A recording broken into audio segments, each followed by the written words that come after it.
आज हम fourteen platform के दावों को देखेंगे और ये विश्लेषण पूरी तरह से इसके अपने ऑफिशियल डॉक्यूमेंट्स पर आधारित है।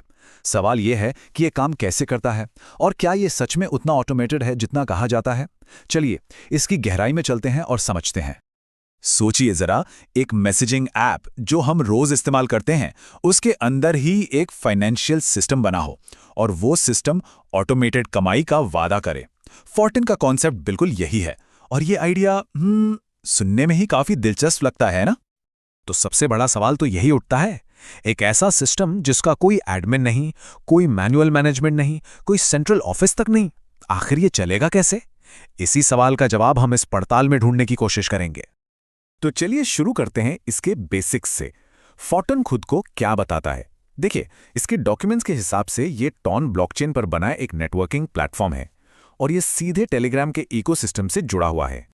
अब फोर्टिन के दावे वो काफी बड़े हैं।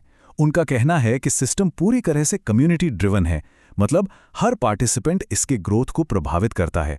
हर ट्रांजैक्शन पारदर्शी है, ब्लॉकचेन पर रिकॉर्ड होता है, कोई बिचौलिया नहीं, इनाम सीधे एक इंसान से दूसरे इंसान तक जाता है। और सबसे बड़ी बात, ये सब कुछ 100% ऑटोमेटेड है। अच्छा, तो ये तो हो गया कि ये क्या है, लेकिन असली सवाल तो ये है कि ये कैसे काम करता है। तो चलिए अब इसकी टेक्नोलॉजी को समझते हैं जिस पर यह पूरा प्लेटफॉर्म खड़ा है। इस पूरे सिस्टम के दिल में एक चीज है जिसे कहते हैं स्मार्ट कॉन्ट्रैक्ट। सोच लीजिए, ये एक डिजिटल एग्रीमेंट जैसा है जो अपने आप चलता है, किसी इंसान की जरूरत नहीं है इसको चलाने के लिए। फोटोनिया में यही स्मार्ट कॉन्ट्रैक्ट सारे इनकम डिस्ट्रीब्यूशन को कंट्रोल करता है। और सबसे जरूरी बात क्या है कि एक बार इसे ब्लॉकचेन पर डाल दिया तो इसे बदला नहीं जा सकता, ये सिर्फ एल्गोरिदम पर ही चलेगा। डॉक्यूमेंट्स के हिसाब से इस सिस्टम का भरोसा 4 स्तंभों पर टिका है। पहला, जैसा हमने बात की, स्मार्ट कॉन्ट्रैक्ट को बदला नहीं जा सकता। दूसरा, सारे ट्रांजैक्शंस पब्लिक हैं, कोई भी उन्हें ट्रैक कर सकता है। तीसरा, ये टॉन और टेलीग्राम के पहले से बने हुए बहुत बड़े इंफ्रास्ट्रक्चर का फायदा उठाता है। और चौथा, इसका कोड ओपन सोर्स है, यानी कोई भी डेवलपर इसके कोड को चेक कर सकता है। ठीक है, टेक्नोलॉजी समझ ली। अब आते हैं मेन पॉइंट पर, कमाई, पैसा कैसे बनता है। फोर्टिन में एक्टिव इनकम का जो प्राइमरी तरीका है उसे कहते हैं मैट्रिक्स प्रोग्राम। इस सिस्टम का शायद सबसे कॉम्प्लेक्स हिस्सा है, तो इसे थोड़ा ध्यान से समझते हैं। तो सवाल सीधा सा है, इस मैट्रिक्स से आखिर कमाई होती कैसे है? चलिए इसके मैकेनिज्म को स्टेप बाय स्टेप देखते हैं। देखिए, तो मैट्रिक्स का स्ट्रक्चर कुछ ऐसा है। आप इमेजिन कीजिए, सबसे ऊपर एक पार्टिसिपेंट है और उसके ठीक नीचे 6 खाली स्लॉट्स हैं। ये स्लॉट्स पार्टनर्स के आने से भरते हैं। ये पार्टनर्स या तो सीधे इनवाइट किए जा सकते हैं या फिर टीम में कहीं और से भी आ सकते हैं। तो ये साइकिल चलता कैसे है, इसे स्टेप्स में समझते हैं। पहला स्टेप, पार्टनर्स आते हैं और नीचे के 6 स्लॉट्स भर जाते हैं। दूसरा, जैसे ही कोई स्लॉट भरता है, स्मार्ट कॉन्ट्रैक्ट ऑटोमेटिकली इनकम भेज देता है।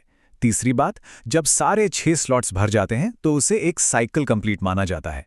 और आखिर में सिस्टम अपने आप एक नया खाली मैट्रिक्स शुरू कर देता है, मतलब ये प्रोसेस बार बार रिपीट होता रहता है। यहां एक बहुत ही जरूरी नियम है, इसे ओवरटेकिंग कहा गया है। डॉक्यूमेंट में एक साफ साफ चेतावनी दी गई है। वो कहते हैं कि अगर आपकी टीम का कोई पार्टनर आपसे पहले कोई लेवल एक्टिवेट कर लेता है, मतलब एक ऐसा लेवल जो आपने अभी तक नहीं खरीदा है, तो उसका पेमेंट आपको बाईपास कर जाएगा। सीधे शब्दों में, वो पैसा आपको नहीं मिलेगा। चलिए अब कमाई के दूसरे तरीके पर चलते हैं। प्लेटफॉर्म इसे निष्क्रिय आय या पैसिव इनकम कहता है, लेकिन यहाँ एक ट्विस्ट है। ये वो पैसिव इनकम नहीं है जैसा हम आमतौर पर सोचते हैं। हाँ, तो मैट्रिक्स ही कमाई का इकलौता तरीका नहीं है। एक और चीज है जिसे पैसिव इनकम फंड कहा जाता है। और ये फंड खास तौर पर एक्टिव पार्टिसिपेंट्स को रिवॉर्ड करने के लिए डिजाइन किया गया है। तो ये फंड बनता कैसे है? सिंपल है, हर 10 दिन में जितने भी लेवल एक्टिवेशंस होते हैं उनकी फीस का 25% हिस्सा एक कम्युनिटी फंड में चला जाता है और फिर यही फंड पैसिव इनकम के तौर पर बांट दिया जाता है। सवाल यह है कि यह पैसा मिलता किसको है? डॉक्यूमेंट्स के मुताबिक ये top 100 active participants, squad creators और उन लोगों को मिलता है जिन्होंने पिछले 10 दिनों में कोई ना कोई एक्टिविटी की हो, जैसे किसी नए पार्टनर को इनवाइट किया या अपना लेवल अपग्रेड किया। तो इसका मतलब ये हुआ कि ये इनकम एक्टिविटी के लिए इनाम है, ये किस्मत पर आधारित नहीं है। अब एक और दिलचस्प कॉन्सेप्ट पर आते हैं, टीम वर्क। इस सिस्टम में इनकम सिर्फ अपने काम से नहीं होती, दूसरों के एफर्ट से भी हो सकती है, और इस मैकेनिज्म को कहते हैं स्पिलओवर। स्पिलओवर दो तरह के होते हैं। एक है ओवरफ्लो फ्रॉम अबव।